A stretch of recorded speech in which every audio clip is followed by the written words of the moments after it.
he served as Defense Secretary and CIA Director during the Obama administration. Mr. Secretary, thanks very much for joining us. Good to be with you, Wolf. I want to move on to all those issues, but quickly your reaction to the White House Press Secretary Sean Spicer's comments about Hitler not using chemical weapons. We know obviously that was false.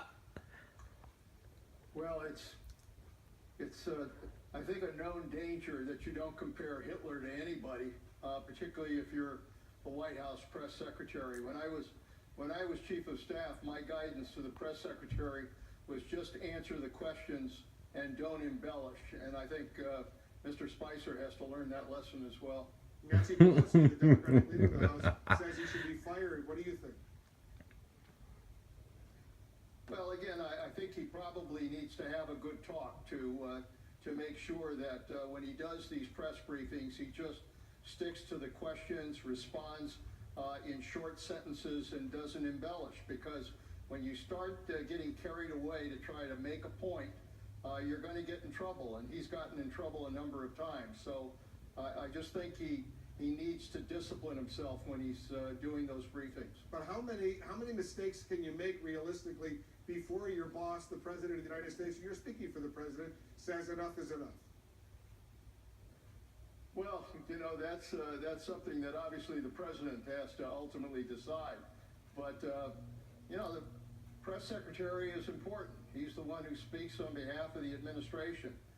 And when he says the kind of stupid things that he did today, it hurts the administration. It changes the story.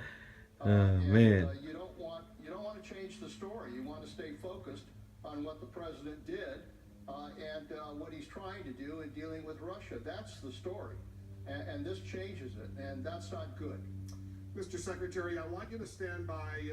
We have a special interview right now. The White House Press Secretary, Sean Spicer, is joining us from the North Lawn of the White House. Sean, thanks very much for joining us. I know you want to Look at this idiot.